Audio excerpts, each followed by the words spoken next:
Good evening dear aspirants. ഞാൻ എന്താ AS അക്കാഡമിയുടെ daily news analysis സെഷനിലേക്ക് എല്ലാവരെയും സ്വാഗതം ചെയ്യുന്നു. നമുക്ക് സമയം കളയാതെ ഫസ്റ്റ് ആർട്ടിക്കിളിലേക്ക് പോകാം. ഫസ്റ്റ് ഒരു ഓപ്പൺ എഡിറ്റോറിയൽ ആണ് ഞാൻ ചൂസ് ചെയ്തിരിക്കുന്നത്, which is somewhat simple ആയിട്ടുള്ള ഒരു ഓപ്പൺ എഡിറ്റോറിയൽ ആണ്. PHC doctors a case where the care givers need care. അതായത് PHC ഡോക്ടേഴ്സ്മാരുടെ, അതായത് നമ്മുടെ പ്രൈമറി ഹെൽത്ത് സെന്റേഴ്സിലെ ഡോക്ടർമാരുടെ എന്താണ് ജോലി ഭാരത്തെ കുറിച്ചിട്ടാണ് ഈ ഒരു ആർട്ടിക്കിൾ എഴുതിയിരിക്കുന്നത്. സോ ചെന്നൈ ബേസ്ഡ് ആയിട്ട് നിന്നുകൊണ്ടാണ് ഈ ഒരു ആർട്ടിക്കിൾ എഴുതിയിരിക്കുന്നത്. അപ്പോൾ നമുക്ക് എന്താണെന്ന് നോക്കാം. അതായത് PHC ഡോക്ടർമാർ എന്ന് പറഞ്ഞു കഴിഞ്ഞാൽ അവരാണ് ലാസ്റ്റ് മൈൽ കണക്ടിവിറ്റി എൻഷുർ ചെയ്യുന്നത്. ഒരു ഹെൽത്ത് പോളിസിയുടെ ലാസ്റ്റ് മൈൽ കണക്ടിവിറ്റി എൻഷുർ ചെയ്യുന്നത് നമ്മളുടെ PHC ഡോക്ടേഴ്സ് ആണ്.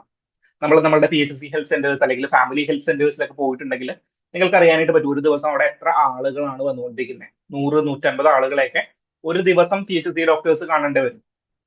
വേറെ എന്താണ് അവർ ചെയ്യേണ്ട കാര്യം? അവര് ഒരൊറ്റ മേഖലയിൽ പ്രഗത്ഭരായിട്ടുള്ളവരാകാനായിട്ട് പാടില്ല. പീഡിയാട്രീഷ്യൻസിൽ അവർക്ക് ജ്ഞാനം ഉണ്ടാകണം, ദെൻ ഡയബറ്റിക്സിൽ നോളജ് ഉണ്ടാകണം, എൻഡോക്രിനോളജിയിൽ നോളജ് ഉണ്ടാകണം, ദെൻ ലൈഫ് സ്റ്റൈൽ ഡിസീസിൽ നോളജ് ഉണ്ടാകണം, ജനറൽ മെഡിസിനിൽ നോളജ് ഉണ്ടാകണം. അങ്ങനെ എല്ലാ കാര്യങ്ങളിലും ഒരു അപ്പർ ഹാൻഡ് ഉള്ള ഒരാളായിരിക്കണം ഈ PHCയിലെ ഡോക്ടർമാർ. അവരെപ്പോഴും അവരുടെ അറിവ് ഇങ്ങനെ തേച്ച് മിനുക്കി അല്ലെങ്കിൽ പുതുതാക്കിക്കൊണ്ടിരിക്കണം. ഓക്കെ, സോ ഒരു മേഖലയിലേക്ക് മാത്രം അവർക്ക് ചുരുങ്ങാനായിട്ട് പറ്റില്ല. കാരണം പല മേഖലയിലുള്ള പ്രശ്നങ്ങൾ, ഇപ്പോ പ്രഗ്നന്റ് ആയിട്ടുള്ളവർ വരും, കുട്ടികൾ വരും, പ്രായമായിട്ടുള്ളവർ വരും, അവരുടെ വിഷയങ്ങൾ വേറെ ആയിരിക്കും. അങ്ങനെ ഒരുപാട് കാര്യങ്ങൾ ഈ ഡോക്ടേഴ്സിന് നോക്കേണ്ടി വരും.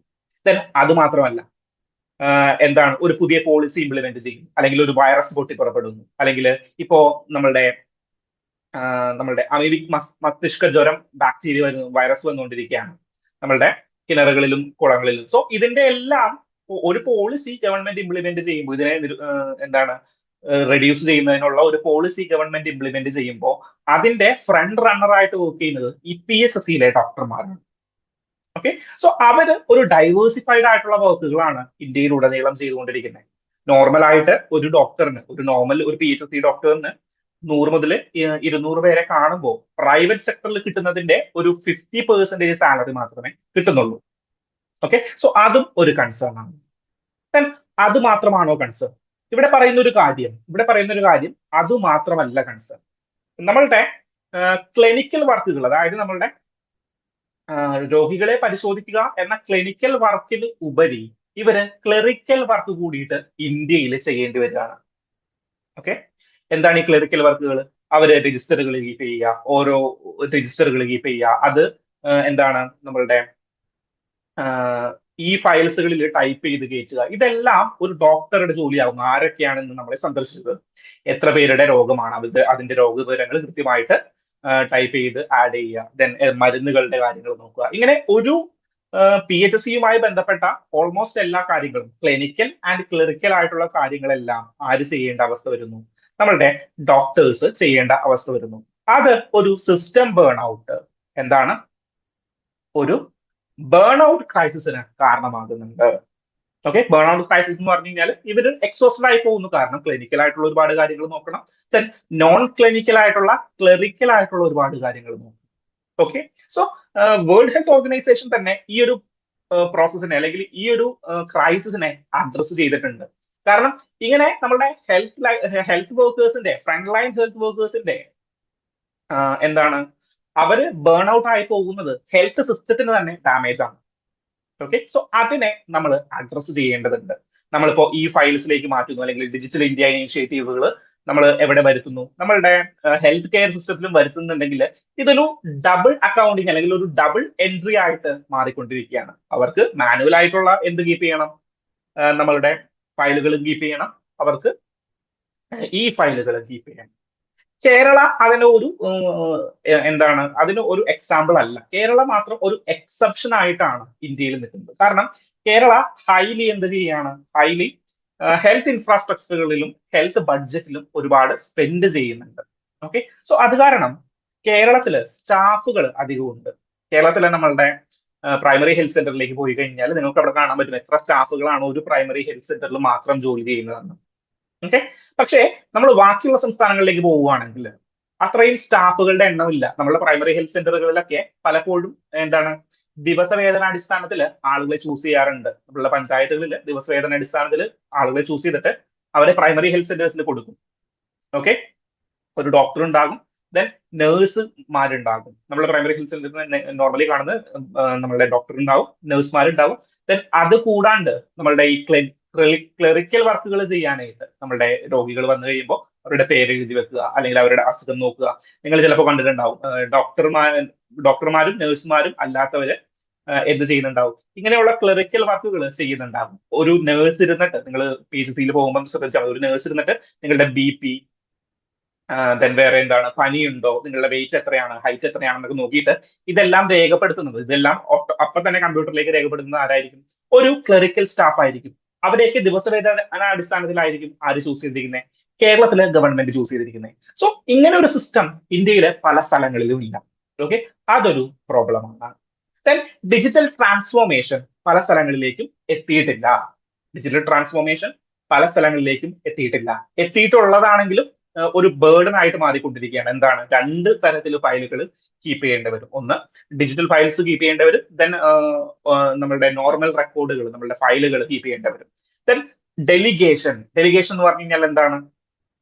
റെസ്പോൺസിബിലിറ്റീസ് ഡിവൈഡ് ചെയ്ത് കൊടുക്കുക. അതായത് ഇപ്പൊ നോൺ ക്ലിനിക്കൽ ആണ്, അല്ലെങ്കിൽ ക്ലറിക്കൽ വർക്കുകളാണെങ്കിൽ അത് മറ്റുള്ള ആളുകളിലേക്ക് ഡെലിഗേറ്റ് ചെയ്ത് കൊടുക്കുക. ടൈം പ്രൊട്ടക്ട് ചെയ്യുക. അതായത് ഇവർക്ക് പല പരിപാടികൾ ഉണ്ടാവും. ഇപ്പൊ ആശാ വർക്കേഴ്സ് ആയിട്ട് കോർഡിനേറ്റ് ചെയ്യണം, അല്ലെങ്കിൽ നമ്മളുടെ എന്താണ് അവയർനെസ് പ്രോഗ്രാമുകൾ കണ്ടക്ട് ചെയ്യണം. ഇങ്ങനെ ഡിഫറെന്റ് വർക്കുകൾ ആർക്ക് വേണം? ആർക്കുണ്ടാവും? നമ്മളുടെ പ്രൈമറി ഹെൽത്ത് സെന്റേഴ്സിലെ ഡോക്ടേഴ്സിന് ഉണ്ടാവും. സോ അതെല്ലാം നോക്കുക, അല്ലെങ്കിൽ അത് ആവശ്യമുള്ളതിലേക്ക് ചെയ്യുക. ഗ്ലോബൽ ബെസ്റ്റ് പ്രാക്ടീസസ് ഇനീഷ്യേറ്റീവ് ചെയ്യുക. ഓക്കെ, സോ ഇതെല്ലാമാണ് നമ്മളുടെ ഇതൊന്നും മറികടക്കാനായിട്ടുള്ള സാധ്യതകൾ. അപ്പൊ നിങ്ങൾക്ക് ജസ്റ്റ് ഒന്ന് വായിച്ചു കഴിഞ്ഞാൽ തന്നെ ഈ ഒരു ആർട്ടിക്കിൾ കിട്ടും. അത്ര ഡീറ്റെയിൽ ആയിട്ടൊന്നും പോകേണ്ട കാര്യമില്ല. ദെൻ ഇവിടെ ഒരു കമ്മിറ്റിയെ കുറിച്ച് പറയുന്നുണ്ട്. ആരെങ്കിലും ഈ കമ്മിറ്റിയെ കേട്ടിട്ടുണ്ടോ? ബോർ കമ്മിറ്റി. ഏതാണ് ബോർ കമ്മിറ്റി? ബോർ കമ്മിറ്റി നിങ്ങൾ എപ്പോഴെങ്കിലും കേട്ടിട്ടുണ്ടോ? കേട്ടിട്ടുണ്ടാകണം. അതായത് നമ്മളുടെ ഒരു ഡിസ്കഷനിൽ ഞാൻ ഡീറ്റെയിൽ ആയിട്ട് പറഞ്ഞിട്ടുണ്ടായിരുന്നു. നമ്മളുടെ ഒരു 1947 പീരീഡ്, അതായത് പ്രീ ഇൻഡിപെൻഡൻസ് പീരീഡില് ഇന്ത്യയുടെ ഹെൽത്ത് സിസ്റ്റം എങ്ങനെയായിരിക്കണമെന്ന് പഠിക്കാൻ നിർദ്ദേശിച്ച കമ്പനിയാണെങ്കിൽ പഠിക്കാൻ പോയ കമ്പനിയാണ് ഈ ബോർ കമ്മിറ്റി എന്ന് പറയുന്നത്. ഓക്കെ, അവരാണ് ഈ 3 സ്റ്റേജ് ആയിട്ടുള്ള ഹെൽത്ത് സിസ്റ്റത്തെ നമുക്ക് റെക്കമെൻഡ് ചെയ്തത്. അതായത് പ്രൈമറി ഹെൽത്ത് സെന്റേഴ്സ്, ദെൻ എന്താണ് community health centres, then medical കോളേജുകൾ, അല്ലെങ്കിൽ നമ്മൾ ഡിസ്ട്രിക്ട് ലെവൽ ഹെൽത്ത് സെന്റേഴ്സ് എന്ന് പറയുന്ന ആ ഒരു സിസ്റ്റത്തിലേക്ക് നമ്മളെ ഡിവൈഡ് ചെയ്തത് ഈ ബോർ കമ്മിറ്റിയാണ്. സോ ഇന്നത്തെ പത്രത്തിൽ എവിടെയെങ്കിലും ബോർ കമ്മിറ്റിയെ മെൻഷൻ ചെയ്തിട്ടുണ്ടോ? ഉണ്ട്. ലാസ്റ്റ് പാരാഗ്രാഫിലേക്ക് വരുമ്പോൾ നിങ്ങൾക്ക് കാണാം ബോർ കമ്മിറ്റിയെ കുറിച്ച് മെൻഷൻ ചെയ്തിരിക്കുന്നത്. സോ ആ സമയത്ത് നിങ്ങൾ ഓർക്കണം, ഞാനിത് പഠിച്ചിട്ടുള്ളതാണ്. ബോർ കമ്മിറ്റി എന്ന് പറഞ്ഞു കഴിഞ്ഞാൽ 3 ലെവൽ ഓഫ് സ്റ്റേജിലേക്ക് പോവുകയാണ്. നിങ്ങൾ മറന്നു പോയിട്ടുണ്ടെങ്കിൽ അതൊന്ന് റിവൈസ് ചെയ്യാനായിട്ടുള്ള ഒരു ടൈം ആക്കണം. അങ്ങനെ ഇനി നമ്മൾ റിവിഷൻ ആയിട്ടുള്ള ഒരു പ്രോസസ് ആയിട്ട് നമ്മളുടെ കറന്റ് അഫയേഴ്സിനെ മാറ്റണം. ഞാനത് നമ്മളുടെ ഈ മാസം എൻഡ് ചെയ്യുമ്പോൾ ഞാൻ പറയാം എങ്ങനെയാണ് ഇനി നമ്മൾ കറന്റ് അഫയേഴ്സ് മുന്നോട്ട് പോകാൻ പോകുന്നത് എന്നുള്ളത്. ഓക്കെ, സോ നമ്മൾ ഈ ഒരു ഡിസ്കഷൻ ഇവിടെ നമുക്ക് ലിമിറ്റ് ചെയ്യാം. നമ്മളുടെ ഹെൽത്ത് വർക്കേഴ്സിനെ കുറിച്ചിട്ട്, പെർട്ടിക്കുലർലി PHCയിലെ ഡോക്ടർമാരെ കുറിച്ചിട്ടുള്ള ഡിസ്കഷൻ. സെക്കൻഡ് ഡിസ്കഷനിലേക്ക് പോയി കഴിഞ്ഞാൽ ട്രാൻസ് പീപ്പിൾ ഡിസേർവ് ബെറ്റർ. ആർക്കും ഒരു സംശയമില്ലല്ലോ, ട്രാൻസ് പീപ്പിൾ ഡിസേർവ് ബെറ്റർ. എന്തൊക്കെ കാര്യങ്ങളിൽ അവർക്ക് ബെറ്റർ ആയിട്ടുള്ള ട്രീറ്റ്മെന്റ് ലഭിക്കണം? ഇവിടെയും ഞാൻ ഈ ആർട്ടിക്കിൾ മൊത്തം വായിച്ചു കഴിഞ്ഞപ്പോഴും എനിക്ക് നമ്മളുടെ വുമൺസിന്റെ നമ്മളുടെ ആസസുകളെ കുറിച്ച് നമ്മൾ പറഞ്ഞിട്ടുണ്ടായിരുന്നല്ലോ. 4 ടൈപ്പ് ഓഫ് ആസസ് ഒരു വുമണിന് കിട്ടണം. ആ കാര്യങ്ങളെല്ലാം ഇവിടെയും നമുക്ക് ഇൻക്ലൂഡ് ചെയ്യാം. എന്തൊക്കെയായിരുന്നു? സോ ട്രാൻസ് പീപ്പിളിനെ കുറിച്ചിട്ട് ഒരു വാർത്ത വരുമ്പോൾ നമ്മുടെ സ്റ്റാറ്റിക് ടോപ്പിക്കുകൾ, പെർട്ടിക്കുലർലി ഇന്ത്യൻ പൊളിറ്റിയുമായി ബന്ധപ്പെട്ട സുപ്രീം കോടതിയുടെ നിയമങ്ങളെല്ലാം പഠിക്കണം.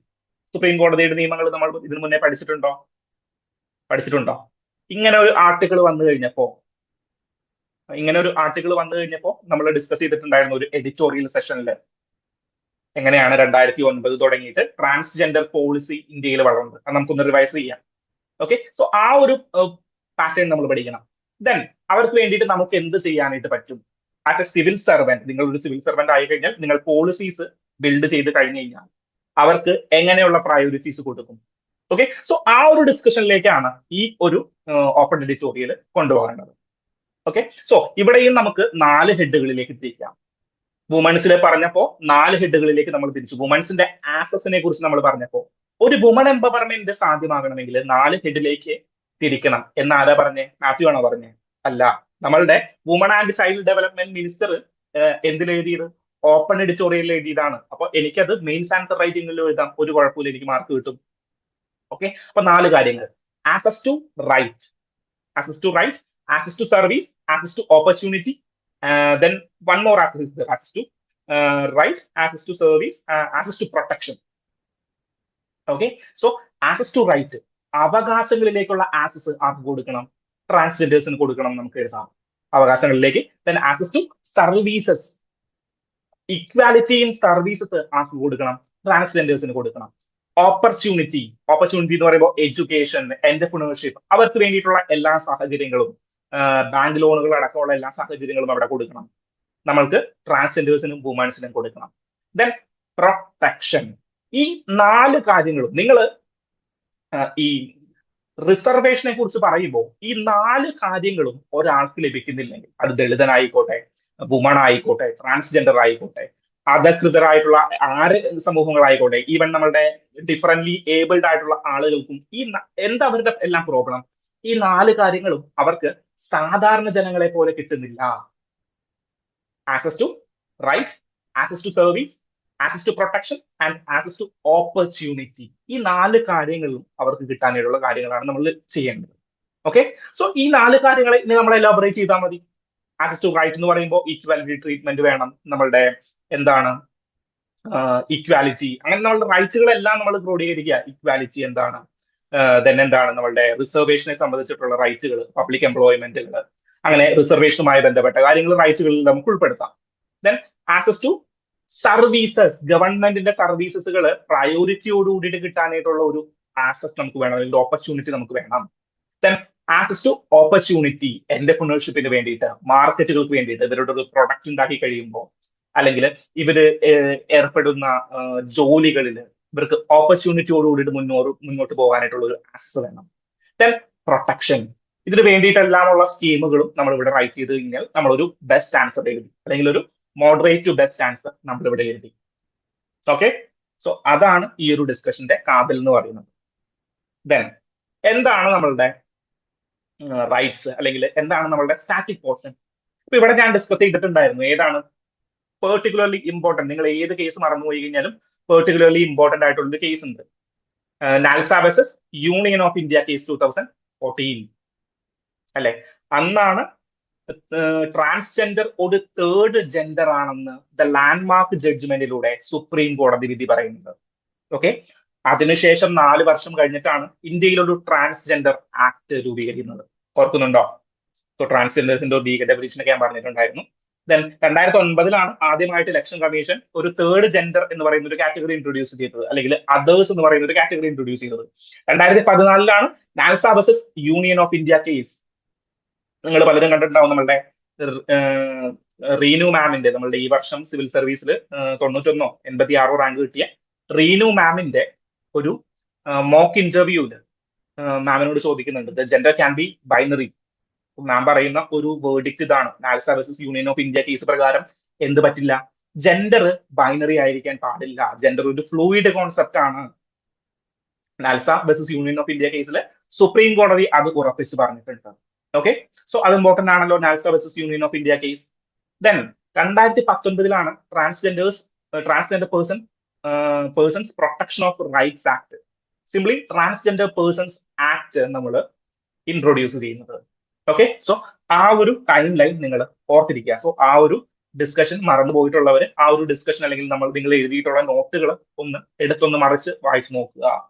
ഏറ്റവും ഇമ്പോർട്ടന്റ് ആയിട്ടുള്ള കാര്യങ്ങൾ നമ്മൾ ഏതൊരു വിഷയം വന്നപ്പോഴാണ്, അതായത് ബ്യൂറോക്രാറ്റിക് ആളുകൾ, അല്ലെങ്കിൽ ബ്യൂറോക്രസിയിൽ ഇരിക്കുന്ന ആളുകൾ ട്രാൻസ്ജെൻഡേഴ്സിനെ റെക്കഗ്നൈസ് ചെയ്യാനായിട്ട് തയ്യാറാവുന്നില്ല. Mister X versus State of Karnataka case ഓർക്കുന്നുണ്ടോ? Mister X versus State of Karnataka case, അതായത് ഇവിടെ മറ്റേ ബർത്ത് സർട്ടിഫിക്കറ്റില് അവരുടെ ജെൻഡർ മാറ്റാനായിട്ട് ചെന്നപ്പോ, ആധാർ കാർഡിൽ ജെൻഡർ മാറ്റി, യൂണിവേഴ്സിറ്റി സർട്ടിഫിക്കറ്റുകളിൽ ജെൻഡർ മാറ്റി, പാസ്പോർട്ടിലും അടക്കമുള്ള എല്ലാ രേഖകളിലും ജെൻഡർ മാറ്റി.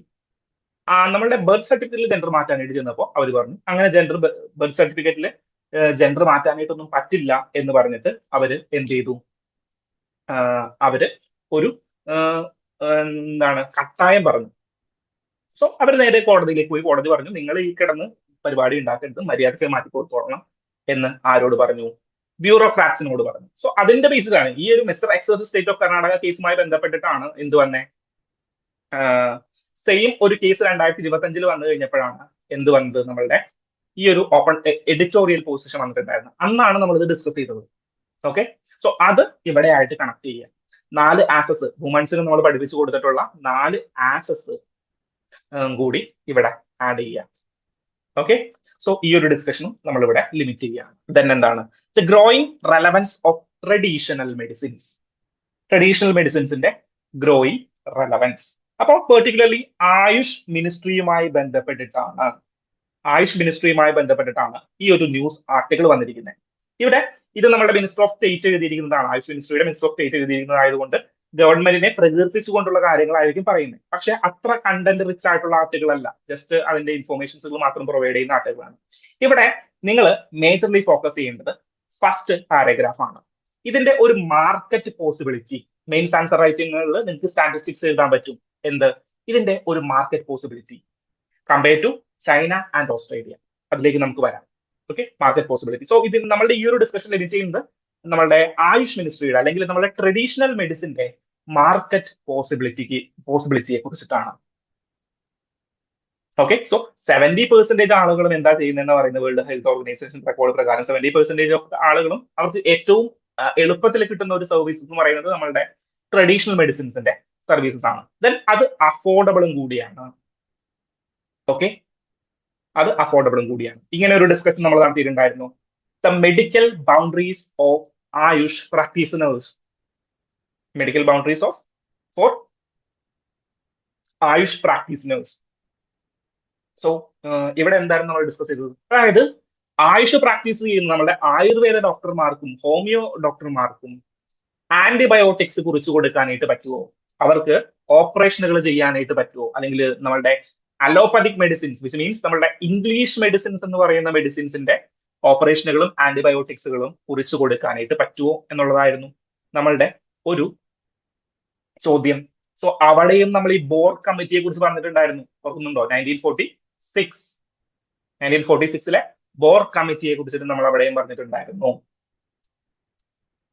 സോ ഇതെല്ലാം കണക്റ്റഡ് ആണ്. നിങ്ങൾ ഒന്ന് റിവൈസ് ചെയ്യുമ്പോൾ ഒന്ന് അപ്രീഷിയേറ്റ് ചെയ്ത് പഠിക്കുക. അപ്പോൾ മാത്രമാണ് നമുക്ക് കറണ്ട് അഫയേഴ്സ് കുറച്ചും കൂടി എളുപ്പത്തിൽ കിട്ടുക. ബോർ കമ്മിറ്റി എന്ന് പറയുമ്പോൾ ഞാൻ അവിടെ മാത്രമേ പഠിക്കുള്ളൂ എന്നില്ല. എവിടെയും ബോർ കമ്മിറ്റി പറയാം.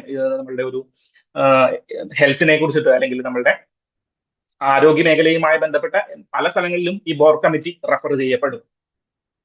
ഓക്കെ, സോ ഇവിടെ എന്താ പറഞ്ഞിട്ടുണ്ടായിരുന്നത് നമ്മളുടെ Ayush ministry. So AYUSH ministry പറഞ്ഞപ്പോൾ ഞാൻ പറഞ്ഞിട്ടുണ്ടായിരുന്നു നമ്മളൊരു മിഡിൽ പാത്ത് എടുക്കണം. സോ ഇന്ത്യ ഗവൺമെന്റിന്റെ ആയുഷിന് വേണ്ടിയിട്ട് നമ്മൾ ഒരു മിനിസ്ട്രി നമ്മൾ ഇംപ്ലിമെന്റ് ചെയ്തിട്ടുണ്ടായിരുന്നു, അല്ലെ? ആയുഷ് മിനിസ്ട്രി. എന്നാൽ നമ്മൾ എന്തുണ്ട്, നമുക്ക് ഈ അലോപ്പതിക് മെഡിസിൻസും ഉണ്ട്, അല്ലെങ്കിൽ ഇംഗ്ലീഷ് മരുന്നുകളും നമുക്കുണ്ട്. സോ ഒരു ആസ് എ സിവിൽ സർവന്റ് നമ്മളൊരു ആൻസർ എഴുതുമ്പോൾ നമ്മൾ എന്ത് ചെയ്യണം? രണ്ടിന്റെയും ഒരു മിഡിൽ പാത്ത് നമ്മൾ എടുക്കണം. ഓക്കെ, രണ്ടിന്റെയും ഒരു മിഡിൽ പാത്ത് നമ്മൾ എടുക്കണം. എന്നിട്ട് ഇത് രണ്ടിനെയും ക്രോഡീകരിക്കാനായിട്ടുള്ള സ്റ്റാറ്റിസ്റ്റിക്സുകളും റെഫറൻസുകളും നമ്മൾ പറയണം. അതിൽ ഏറ്റവും ഇമ്പോർട്ടന്റ് ആയിട്ടുള്ള ഒരു കാര്യമായിരുന്നു Mukhtiar Chand versus State of Punjab 1998. അതായത് നമ്മളുടെ ആയുഷ് മിനിസ്ട്രിയിലുള്ള ആളുകൾക്ക്, ആയുഷ് മിനിസ്ട്രി ഒന്നും വന്നില്ല, നമ്മളുടെ ഈ ആരാണ് ആയുർവേദത്തിനും ഹോമിയോപ്പതിയിലുള്ള ആളുകൾക്ക് ആന്റിബയോട്ടിക്സുകളും അല്ലെങ്കിൽ ഇംഗ്ലീഷ് മെഡിസിൻസ് പ്രാക്ടീസ് ചെയ്യാൻ പറ്റുമോ ഇല്ലയോ എന്നുള്ളതായിരുന്നു അവരുടെ ചോദ്യം. Okay, so Mukhtiar Chand versus State of പഞ്ചാബിൽ എന്താ പറഞ്ഞേ? അങ്ങനെ പറ്റില്ല. കാരണം എന്താണ്? The right to prescribe drugs of a system of medicine would be synonymous with the right to practise that system. നിങ്ങൾ ആ ഒരു ആന്റിബയോട്ടിക് കുറിച്ച് കൊടുക്കുന്നുണ്ടെങ്കിൽ അത് ആ സിസ്റ്റത്തിൽ പ്രാക്ടീസ് ചെയ്യുന്നത് പോലെയാണ്, അല്ലെങ്കിൽ അതിന് അവകാശമുള്ളവർക്ക് മാത്രമാണ് അത് കുറിച്ചു കൊടുക്കാനായിട്ടും പറ്റുക. അതുകൊണ്ട് നിങ്ങൾക്ക് കുറിച്ചു കൊടുക്കാൻ പറ്റില്ല എന്നാര് പറഞ്ഞു? Mukhtiar Chand versus State of Punjab. അപ്പോ നമ്മൾ അലോപ്പതിക് മെഡിസിൻസിന് ഒരു മാർക്ക് കൊടുത്തു. ദെൻ നമ്മൾ ആയുഷ് മെഡിസിനെ നമ്മൾ സപ്പോർട്ട് ചെയ്യണ്ടേ? അതിന് വേണ്ടിയിട്ട് നമ്മൾ എന്ത് പറയും? അതിന് വേണ്ടിയിട്ടാണ് ഞാൻ അന്ന് ഈ ഒരു ഗ്രാഫ് കാണിച്ചത്. അതായത് ഇന്ത്യയിൽ എന്താണ്, ഇന്ത്യയിലെ ആയുഷ് അല്ലെങ്കിൽ ആയുർവേദവും നമ്മളുടെ സിദ്ധ, യുനാനി പോലെയുള്ള കാര്യങ്ങളെല്ലാം എടുക്കുന്നത് എന്തായിട്ടാണ്? തെറാപ്യൂട്ടിക് മെഡിസിൻസ് ആയിട്ടല്ല.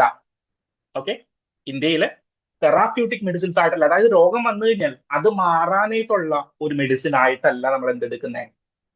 നമ്മൾ ആയുർവേദം, യുനാനി അല്ലെങ്കിൽ അങ്ങനെയുള്ള കാര്യങ്ങൾ, ഇപ്പൊ ഹോമിയോപ്പതി ഉൾപ്പെടെയുള്ള കാര്യങ്ങൾ നമ്മൾ എടുക്കുന്നത്.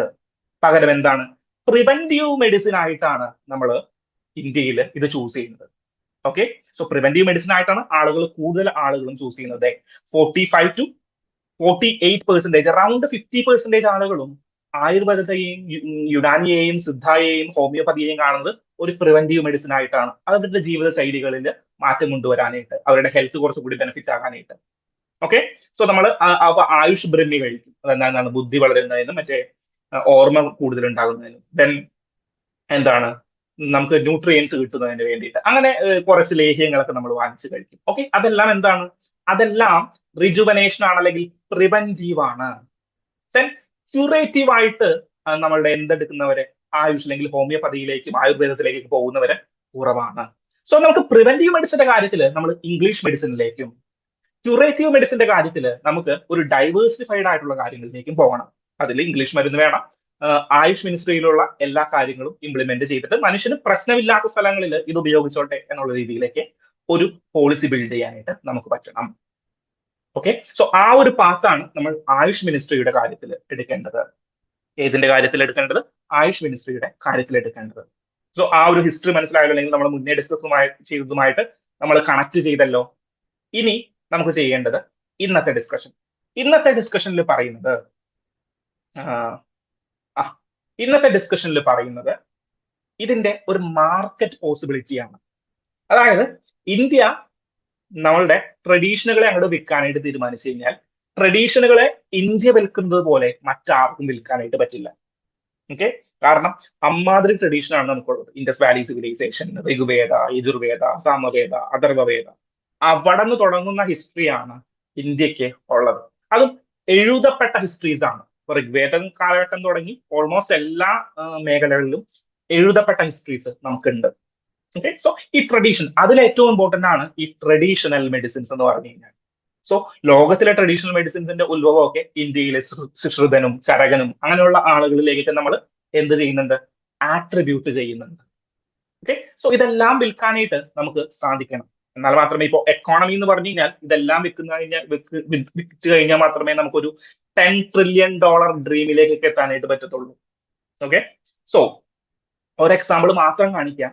ലോകത്തിലെ ഈ ട്രഡീഷണൽ മെഡിസിന്റെ മാർക്കറ്റ് എന്ന് പറയുന്നത് 583 ബില്യൺ ആണ്. എത്രയാണ്? $583 ബില്യൺ. ഓക്കെ, അതില് മുൻപന്തിയിൽ നിൽക്കുന്ന ഒരാള് ചൈനയാണ്. അറൌണ്ട് $122 ബില്യൺ കച്ചവടമാണ്. സോ മെഡിക്കലിനെ, ഈ ട്രഡീഷണൽ മെഡിസിനെ ഇന്ത്യ ഒരു കച്ചവടമാക്കി എടുത്തു കഴിഞ്ഞു കഴിഞ്ഞാൽ അത് ലോകത്തിലേക്ക് പ്രൊമോട്ട് ചെയ്തിട്ട് എല്ലാവർക്കും ആക്സസ് ചെയ്യാനായിട്ട്, ആ ആക്സസ് ചെയ്യുമ്പോൾ എങ്ങനെയായിരിക്കും നമ്മളുടെ ഫോക്കസ്? നമ്മൾ കഴിഞ്ഞ സ്ലൈഡുകളിൽ ഡിസ്കസ് ചെയ്തതുപോലെ ക്യൂറേറ്റീവ് മെഡിസിൻ അല്ല, പ്രിവെന്റീവ് ആൻഡ് റീജുവനേറ്റീവ് മെഡിസിൻസിന് വേണ്ടിയിട്ട് നമ്മൾ യൂട്ടിലൈസ് ചെയ്ത് കഴിഞ്ഞാൽ എന്ത് പറ്റും? നമുക്കിത് എടുത്തിട്ട് അങ്ങോട്ട് വിൽക്കാം. ഓക്കെ, എക്സ്പോർട്ടുകൾ ചെയ്യാം, കൂടുതൽ ആളുകളിലേക്ക് എത്താം. ഇന്ത്യയുടെ ഒരു എന്താണ്, ഒരു നീശ പ്രൊഡക്റ്റ് ആയിട്ട് നമ്മളുടെ എന്ത് മാറും? ആയുഷ് മാറും, അല്ലെങ്കിൽ ആയുർവേദ, സിദ്ധ, യുനാനി, ഹോമിയോപ്പതി, ഇതെല്ലാം മാറും. ഓക്കെ, സോ അതിന്റെ ഒരു മാർക്കറ്റ് സൈസ് ആണ് $583 ബില്യൺ മാർക്കറ്റ് ആണ് ട്രഡീഷണൽ മെഡിസിൻസ് മാത്രം ലോകത്തുള്ളത്. Okay, 583 billion. ഇന്ത്യൻ ഫിലിം ഇൻഡസ്ട്രിയേക്കാളും വലിയ മാർക്കറ്റ് ആയിട്ടാണ്. ദെൻ വേറെ എന്താ? ഇന്ത്യയുടെ പൊസിഷൻ, അതായത് അതിലിപ്പോ ഹൈ ഹാൻഡ് ഉള്ള ആർക്കാണ്? നമ്മളുടെ ചൈനീസിനാണ്. 122 ബില്യന്റെ മാർക്കറ്റ് അവർ ഹോൾഡ് ചെയ്യുന്നുണ്ട്. ഇന്ത്യ ആണെങ്കിൽ അറൌണ്ട് 48% മാർക്കറ്റ്, 48 ബില്യൺ മാർക്കറ്റ് മാത്രമേ ഹോൾഡ് ചെയ്യുന്നുള്ളൂ. അതിലും താഴെയാണ് ഓസ്ട്രേലിയ.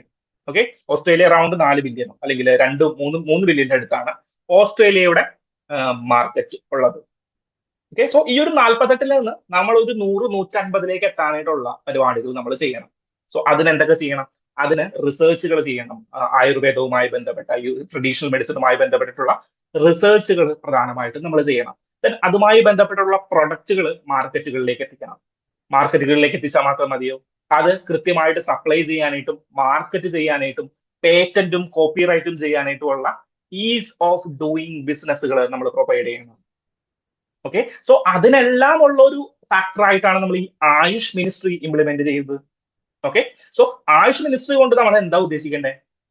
ഒന്ന്, നമ്മുടെ health care, particularly rejuvenation and preventive മെഡിസിൻസിന് വേണ്ടിയിട്ടുള്ള കാര്യങ്ങളിലേക്ക് അവരുടെ ഫോക്കസ് പോകണം. രണ്ടാമത്, മാർക്കറ്റ് ഷെയർ ഇൻക്രീസ് ചെയ്യണം. ഓക്കെ, സോ ഈ മാർക്കറ്റ് ഷെയറിന്റെ ഡിസ്കഷൻ ആണ് ഇന്നത്തെ ഓപ്പൺ എഡിറ്റോറിയൽ വന്നിരിക്കുന്നത്. സോ രണ്ട് ന്യൂസുകളും തമ്മിൽ കണക്ട് ചെയ്യുക. നമ്മുടെ ആയുഷ് മിനിസ്ട്രിയുമായി ബന്ധപ്പെട്ടിട്ട് ഒരു മെയിൻസ് ക്വസ്റ്റ്യൻസ് വന്നു കഴിഞ്ഞ് കഴിഞ്ഞാൽ നമ്മൾ ഒന്നാമത്തെ ന്യൂസിൽ പറഞ്ഞ കാര്യങ്ങൾ മാത്രമല്ല എഴുതേണ്ടത്, നമ്മൾ രണ്ടാമത്തെ ന്യൂസിലും പറഞ്ഞിട്ടുള്ള മാർക്കറ്റ് ഷെയർ കൂടി ഇൻട്രൊഡ്യൂസ് ചെയ്തിട്ട്, അല്ലെങ്കിൽ അതിന്റെ ഒരു ഗ്രാഫ് ഒക്കെ വരച്ചിട്ട് ചൈന ഇവിടെ കിടക്കുന്നു, എത്രയാണ് 122 ബില്യൺ, ദെൻ ഇന്ത്യ എവിടെ കിടക്കുന്നു 42 ബില്യൺ, നമ്മളുടെ ഓസ്ട്രേലിയ 3 ബില്യൺ. സോ ഇത് നമ്മൾ ഇങ്ങനെ ഗ്രാഫ് വരച്ചിട്ട് ആ ഗ്രാഫ് അവിടെ നിന്ന് മുകളിലോട്ട് ഇങ്ങനെ ഒരു ആരോ മാർക്ക് കൊടുത്തു കഴിഞ്ഞ് കഴിഞ്ഞാൽ കാണാനായിട്ട് ഒരു ഭംഗി ഉണ്ടാവും, 2 മാർക്ക് കൂടുതൽ വീഴുകയും ചെയ്യും. ഓക്കെ, സോ ഇതെല്ലാം ആഡ് ചെയ്ത് പോകണം. ഇനി അടുത്ത ദിവസം വീണ്ടും ഒരു ആയുഷിന്റെ ന്യൂസ് വരും, അല്ലെങ്കിൽ ആയുഷിന്റെ ഒരു ഡിസ്കഷൻ വരും. അപ്പൊ നമ്മൾ എന്ത് ചെയ്യണം? അതും നമ്മളുടെ ആഡ് ഓൺ ചെയ്ത് പഠിക്കണം. ഓക്കെ, സോ ആ ഒരു ഡിസ്കഷൻ മനസ്സിലായല്ലോ. സോ ഇതിന് വേണ്ടിയിട്ട്, ഈ ഒരു മാർക്കറ്റ് ഇൻക്രീസ് ചെയ്യുന്നതിന് വേണ്ടിയിട്ടാണ് നമ്മൾ ഇനി പ്രവർത്തിക്കാനായിട്ട് പോകേണ്ടത്. സോ ഗവൺമെന്റ് പ്രവർത്തിക്കുന്നുണ്ട്, സെക്കൻഡ് പാരഗ്രാഫിൽ പറയുന്നുണ്ട്, റിസർച്ച് ആൻഡ് ഡെവലപ്മെന്റിന് വേണ്ടിയിട്ട് പ്രവർത്തിക്കുന്നുണ്ട്, ഒരുപാട് ഇൻസ്റ്റിറ്റ്യൂഷനുകൾ നമ്മൾ നിർമ്മിച്ചിട്ടുണ്ട്. ദെൻ എന്ത് ചെയ്യണം? മാർക്കറ്റിങ്ങിന് വേണ്ടിയിട്ടും പേറ്റന്റുകൾക്ക് വേണ്ടിയിട്ടും ഈസ് ഓഫ് ഡൂയിങ് ബിസിനസ്സുകൾക്ക് വേണ്ടിയിട്ടുമെല്ലാം ഇനി നമ്മൾ പ്രവർത്തിക്കണം. ഏത് സെക്ടറിൽ? ആയുഷ് സെക്ടറിൽ. ഓക്കെ ആണല്ലോ ഈ ഡിസ്കഷൻ? അങ്ങനെയാണെങ്കിൽ നമുക്ക് ഒരു നെക്സ്റ്റ് ഡിസ്കഷനിലേക്ക് പോകാം. Next discussion is related to criminal defamation in India. എന്താണ് ഡിഫമേഷൻ? ഡിഫമേഷൻ എന്ന് പറഞ്ഞു കഴിഞ്ഞാൽ രണ്ട് തരത്തിലുണ്ട്. അതിനു മുമ്പ് ഈ ഒരു ന്യൂസ് എന്ന് പറഞ്ഞേക്കണേ, സുപ്രീം കോടതി ജഡ്ജ് പറഞ്ഞിരിക്കുകയാണ് ഡിഫമേഷൻ ഡീക്രിമിനലൈസ് ചെയ്യണം. ഡിഫമേഷൻ എന്ന് പറഞ്ഞു കഴിഞ്ഞാൽ അപകീർത്തിപ്പെടുത്തുക, അല്ലെങ്കിൽ ഒരാളുടെ തെറ്റായ കാര്യം ഒരാളെ കുറിച്ചിട്ട് പ്രചരിപ്പിക്കുക, അതായത് അയാളുടെ വ്യക്തിഹത്യയുമായി ബന്ധപ്പെട്ട് വരുന്ന ഒരു കാര്യമാണ് ഈ ഡിഫമേഷൻ എന്ന് പറയുന്നത്. സോ ഡിഫമേഷൻ രണ്ട് തരത്തിലുണ്ട്. ഡിഫമേഷൻ ക്രിമിനൽ ഡിഫമേഷനും സിവിൽ ഡിഫമേഷനും ഉണ്ട്. അങ്ങനെ രണ്ട് തരത്തിൽ നമുക്ക് ഡിഫമേഷൻ കൊടുക്കും. അതായത് സിവിൽ കോടതിയിലും നിങ്ങൾക്ക് കേസ് ഫയൽ ചെയ്യാം, എന്നിട്ട് നിങ്ങൾക്ക് വേണമെങ്കിൽ എന്റെ മാനനഷ്ട കേസ്, മാനം നഷ്ടപ്പെട്ടു എന്ന് പറഞ്ഞിട്ട് സിവിൽ കോടതിയിലേക്ക് പോകാം. എന്നിട്ട് ഇത്ര തുക നമുക്ക് എന്തായിട്ട് വാങ്ങിക്കാം? അവരുടെ കയ്യിൽ നിന്ന് കോമ്പൻസേഷൻ ആയിട്ട് വാങ്ങിച്ചെടുക്കാം. അല്ലെങ്കിൽ നമുക്ക് എന്ത് ചെയ്യാം? ക്രിമിനൽ കോടതിയിൽ ഡിഫമേഷൻ ഫയൽ ചെയ്യാം, എന്നിട്ട് അവരെ ജയിലിൽ ഇടാനായിട്ടും സാധിക്കും. അങ്ങനെ രണ്ട് രീതിയിൽ, ഒരു സിവിൽ കേസുമാണ്, ഒരു സിവിൽ കേസുമാണ്, എന്ത് ക്രിമിനൽ കേസുമാണ്. Civil defamation and criminal defamation. So supreme കോടതിയിൽ ഈ ജഡ്ജ് എന്താ പറഞ്ഞിരിക്കുന്നത്? ഈ ക്രിമിനൽ ഡിഫമേഷൻ എന്ന് പറയുന്ന കാര്യം ഇനി എടുത്തു കളയണം. ഇതൊരു സിവിൽ കേസ് ആയിട്ട് മാത്രം ഒതുങ്ങാൻ പറ്റുന്ന കാര്യമാണ്. കാരണം എന്താണ്? ഈ ഡിഫമേഷൻ കേസുകൾ ഒരുപാട് കൂടിക്കൊണ്ടിരിക്കുന്ന ഒരവസ്ഥയാണ്. ഓക്കെ, സോ ഡിഫമേഷൻ എന്താണെന്ന് മനസ്സിലായി. ഒരാളുടെ മാനത്തെ നഷ്ടപ്പെടുത്തുക. ഓക്കെ, സോ നമ്മൾ ഒരാളെ പറയുമ്പോൾ, സോ ഈ ഡിഫമേഷൻ എന്ന് പറയുന്നത് നമ്മൾ മറ്റൊരാളെ കുറിച്ചിട്ട് അപവാദം പറഞ്ഞു വരുത്തുകയാണ്, അല്ലെങ്കിൽ ഇല്ലാത്ത കാര്യങ്ങൾ പറഞ്ഞു കൊടുക്കുകയാണ്. അതുവഴി ഒരാൾക്ക് എന്ത് ക്രിയേറ്റ് ചെയ്യപ്പെടുന്നു? അയാൾക്ക് വേദനയും, അയാൾക്ക് ചിലപ്പോൾ പണം നഷ്ടപ്പെടുന്നുണ്ടാകാം, അല്ലെങ്കിൽ അയാളുടെ ഒരു മെന്റൽ ഹെൽത്ത് നഷ്ടപ്പെടുന്നുണ്ടാകും. ഇങ്ങനെ എല്ലാ കാര്യങ്ങളും വന്നു കഴിഞ്ഞാൽ ഡിഫമേഷൻ അവിടെ ആപ്ലിക്കബിൾ ആകും. ഓക്കെ, സോ ഈ അവസരത്തില് നമ്മൾ എന്ത് ചെയ്തിട്ടുണ്ട്? ആർട്ടിക്കിൾ 19 ഡിഫമേഷനെ നമ്മൾ ലിമിറ്റ് ചെയ്തിട്ടുണ്ടോ? Article 19 freedom of speech and expression, അതിന്റെ ലിമിറ്റേഷൻ അല്ലെങ്കിൽ എക്സംഷനുകൾ എന്താണ്? Sovereignty, integrity, friendly relations with other foreign countries, then വേറെ എന്താണ്, എന്തെങ്കിലും ട്രീറ്റീസ്, അല്ലെങ്കിൽ വേറെ എന്താണ്, മൊറാലിറ്റി, പബ്ലിക് ഹെൽത്ത്, അങ്ങനെയുള്ള കാര്യങ്ങളൊക്കെ പറയുമ്പോൾ അവിടെ പറയുന്ന ഒരു കാര്യമാണ് എന്ത്? Defamation. Okay, reasonable restrictions including defamation to protect the public interest. So ഡിഫമേഷനും ഈ ആർട്ടിക്കിൾ 19 എക്സംഷൻ. നിങ്ങൾ ഇല്ലാത്ത കാര്യം പറയരുത്. നിങ്ങൾക്ക് ഫ്രീഡം ഓഫ് എക്സ്പ്രഷൻ ഉണ്ട്, പക്ഷേ അത് സത്യസന്ധമായിട്ടുള്ള കാര്യങ്ങൾ പറയാനായിട്ട്, കള്ളങ്ങൾ പ്രചരിപ്പിക്കാനായിട്ട് നിങ്ങൾക്ക് ആർട്ടിക്കിൾ 19 യൂസ് ചെയ്യാനായിട്ട് പറ്റില്ല. സോ രണ്ട് രീതിയിലുണ്ട്. ഒന്ന് ക്രിമിനൽ ഡിഫമേഷൻ, രണ്ട് സിവിൽ ഡിഫമേഷൻ. ഇതുമായി ബന്ധപ്പെട്ട് ഒരൊറ്റ കേസ് നിങ്ങൾ ഓർക്കേണ്ടതുണ്ട്. ഒന്ന്, Subramanian Swamy versus Union of India case. Subramanian Swamy versus Union of India case. Subramanian Swamy versus Union of India കേസിലെ സുപ്രീം കോടതി പറഞ്ഞു, സുബ്രഹ്മണ്യൻ സ്വാമി, നിങ്ങൾ പറയുന്നതൊക്കെ ശരിയാണ്, അല്ലെങ്കിൽ നിങ്ങളുടെ വാദമൊക്കെ ശരിയാണ്, പക്ഷേ ഈ ക്രിമിനൽ ഡിഫമേഷൻ ഇവിടെ നിലനിൽക്കണം. Criminal defamation deemed reasonable restrictions on freedom of expression under article 19. അതായത് ഡിഫമേഷൻ കേസുകൾ ഒരുപാട് ഫയൽ ചെയ്ത് കഴിഞ്ഞപ്പോ, അല്ലെങ്കിൽ ഒരുപാട് വന്നു കഴിഞ്ഞപ്പോ ഡിഫമേഷൻ ആർട്ടിക്കിൾ 19 ലംഘനമാണോ എന്ന് ചോദിച്ചുകൊണ്ട് സുബ്രഹ്മണ്യൻ സ്വാമി ആരുടെ അടുത്തേക്ക് പോയി? സുപ്രീം കോടതിയുടെ അടുത്തേക്ക് പോയി. സുപ്രീം കോടതി സുബ്രഹ്മണ്യൻ സ്വാമിയോട് പറഞ്ഞു, സ്വാമി പറയുന്നതൊക്കെ ശരിയായിരിക്കാം, കേസുകളൊക്കെ കൂടുന്നുണ്ടാവാം, പല കാര്യങ്ങളും നടക്കുന്നുണ്ടാവാം, പക്ഷേ അത് റീസണബിൾ റെസ്ട്രിക്ഷനിൽ പെടുന്ന കാര്യമാണ് എന്ന് ഈ വിധിയിലൂടെ നിങ്ങൾ ഉറപ്പിച്ച് പറഞ്ഞുകൊള്ളൂ. അപ്പോ UPSC പഠിക്കുന്നവർ എന്ത് ചെയ്യണം? UPSC പഠിക്കുന്നവരും ഈ വിധിയിലൂടെ ഉറപ്പിച്ച് പറയണം. ഡിഫമേഷനെ കുറിച്ച് പറയുമ്പോൾ നിങ്ങൾ ഓർത്തിരിക്കേണ്ട ഒരൊറ്റ വിധി മാത്രമേ ഉള്ളൂ, Subramanian Swamy versus Union of India case. Then something related to IT act. ഏതാണ്? Shreya Singhal versus Union of India case. 2015 നടക്കുന്ന ഒരു കേസാണ് Shreya Singhal versus Union of India case. Shreya Singhal versus Union of India കേസിൽ പറയുന്നത് എന്താണെന്ന് വെച്ച് കഴിഞ്ഞാൽ, IT ആക്ടിലെ സെക്ഷൻ 66A ഒഫൻസീവ് മെസ്സേജുകൾ അയക്കുക, അതും ഒരു ഡിഫമേഷന്റെ അണ്ടറിലും അങ്ങനെയൊക്കെ വരുന്ന ഒരു കാര്യമായിരുന്നു. ഒഫൻസീവ് മെസ്സേജുകൾ അയക്കുക, അല്ലെങ്കിൽ എന്താണ്, നമ്മൾ ജസ്റ്റ് ഒരു മെസ്സേജ് അല്ലെങ്കിൽ ഒരു പോസ്റ്റിന്റെ അടിയിൽ കമന്റ് ചെയ്ത് കഴിഞ്ഞാൽ, നിങ്ങൾ വെറുതെ പോസ്റ്റിന്റെ അടിയിൽ ഒരു കമന്റ് ചെയ്ത് കഴിഞ്ഞാൽ ഓട്ടോമാറ്റിക്കലി സെക്ഷൻ 66A അടിച്ചുകൊണ്ട് നിങ്ങളെ അകത്താക്കാനായിട്ട് പറ്റുമായിരുന്നു. ആ ഒരു act Shreya Singhal versus Union of India കേസിൽ അൺകോൺസ്റ്റിറ്റ്യൂഷണൽ ആണ് എന്ന് പറഞ്ഞിട്ട് ആരെടുത്ത് കളഞ്ഞു? സുപ്രീം കോടതി എടുത്തു കളഞ്ഞു. ഓക്കെ, സുപ്രീം കോടതി Shreya Singhal versus Union of India കേസിൽ എന്ത് ചെയ്തു? ഈ 66A എന്ന് പറയുന്ന ആക്ട് അല്ലെങ്കിൽ ഈ സെക്ഷൻ എടുത്തു കളഞ്ഞു. ഓക്കെ, പക്ഷേ നമ്മളുടെ എവിടെ എന്ത് പറഞ്ഞു? Subramanian Swamy versus Union of India കേസിൽ പറഞ്ഞു, ഒരു മാറ്റമില്ല, ഡിഫമേഷനിലൊന്നും ഞങ്ങൾ ചേഞ്ച് വരുത്തിയിട്ടില്ല. ശ്രേയാ സിംഘാൽ കേസിൽ 66A എടുത്തു കളഞ്ഞിട്ടുണ്ടാകാം, പക്ഷേ ഡിഫമേഷൻ എന്താണ്? ആർട്ടിക്കിൾ 19 ഒരു എക്സെപ്ഷൻ തന്നെയാണ്, നിങ്ങൾ എഴുതി വെച്ചോളൂ സുബ്രഹ്മണ്യൻ സ്വാമി എന്നാരോട് പറഞ്ഞു? ആര് പറഞ്ഞു? സുപ്രീം കോടതി പറഞ്ഞു. സോ ഈ രണ്ട് കേസുകളും നിങ്ങൾ ഇവിടെ ഇമ്പോർട്ടന്റ് ആയിട്ട് ഓർത്തിരിക്കുക. സോ ഡിഫമേഷൻ എന്ന് പറഞ്ഞാൽ ക്രിമിനലും ഉണ്ട്, സിവിലും ഉണ്ട്. Subramanian Swamy versus Union of India case, Shreya Singhal versus Union of India case 2015 16 നടന്ന കേസുകാരും. ഓക്കെ, സോ അതൊന്ന് ഡീറ്റെയിൽ ആയിട്ട് ഒന്ന് മനസ്സിലാക്കി വെക്കുക. Then ICC International Criminal Court ഒരു വാർത്ത വന്നു. അപ്പൊ നമ്മൾ എങ്ങനെ റിവൈസ് ചെയ്യണം? ICC എന്നാണ് രൂപീകരിച്ചിരിക്കുന്നത്? 1998 99 കാലഘട്ടങ്ങളിലാണ്. സോ ആ ഒരു വെയ്ഗ് അണ്ടർസ്റ്റാൻഡിംഗ് എങ്കിലും നിങ്ങളുടെ മനസ്സിലേക്ക് ഉണ്ടാകണം. 98 ഫോം ചെയ്തത്, 2002 ഒഫീഷ്യലി എൻഡോഴ്സ് ചെയ്തത്. ഓക്കെ, ICC രണ്ട് കോടതികളുണ്ട്, ഇന്റർനാഷണൽ ക്രിമിനൽ കോർട്ടും ഉണ്ട്, ഇന്റർനാഷണൽ കോർട്ട് ഓഫ് ജസ്റ്റിസും ഉണ്ട്. ഓക്കെ, സോ ഇന്റർനാഷണൽ ക്രിമിനൽ കോർട്ടിൽ പേഴ്സൺസിനെ എന്ത് ചെയ്യുന്നു? പ്രോസിക്യൂട്ട് ചെയ്യുന്നു. സോ ഇതുമായി ബന്ധപ്പെട്ട് ഞാൻ പറഞ്ഞിട്ടുണ്ടായിരുന്ന ഒരു കാര്യം എന്താണ്? ആരെങ്കിലും ഓർക്കുന്നുണ്ടോ ഈ പറയുന്ന ഇന്റർനാഷണൽ ക്രിമിനൽ കോർട്ടുമായി ബന്ധപ്പെട്ട കാര്യങ്ങൾ? നിങ്ങൾ ഓർക്കുന്നുണ്ട് എന്ന് വിചാരിച്ചിട്ടാണ് ഞാൻ ഡിസ്കഷൻ ഫർദറിലേക്ക് പോകുന്നത്. ഓർക്കുന്നില്ല എങ്കിൽ വീഡിയോ ഒന്ന് പോസ് ചെയ്യുക, ഒന്ന് ജസ്റ്റ് ഒന്ന് റിമെമ്പർ ചെയ്യുക. ഓക്കെ, ജസ്റ്റ് ഒന്ന് ഗൂഗിൾ അടിച്ച് നോക്കുക. ദെൻ ഇതുമായി ബന്ധപ്പെട്ട ഒറ്റ കാര്യം ഞാൻ പറഞ്ഞിട്ടുണ്ടായിരുന്നു, റോം സ്റ്റാറ്റ്യൂട്ട്. ഏത് സ്റ്റാറ്റ്യൂട്ട് പ്രകാരമാണ് International Court of Justice 2002 endorse ചെയ്യപ്പെട്ടത്? Rome Statute. എവിടെയാണ് തലസ്ഥാനം? ഹേഗിലാണ് തലസ്ഥാനം. ഓക്കെ, എവിടെയാണ് തലസ്ഥാനം? ഹേഗിലാണ് ഇന്റർനാഷണൽ കോർട്ട് ഓഫ് ജസ്റ്റിസിന്റെ തലസ്ഥാനം വരുന്നത്. സോ റോം സ്റ്റാറ്റ്യൂട്ട് മറക്കരുത്, പലപ്പോഴും മറന്നു പോകും. നമ്മൾ ഇടയ്ക്കിടയ്ക്ക് മറന്നു പോകുക എന്ന് പറഞ്ഞത് സ്വാഭാവികമായിട്ടുള്ള കാര്യമാണ്.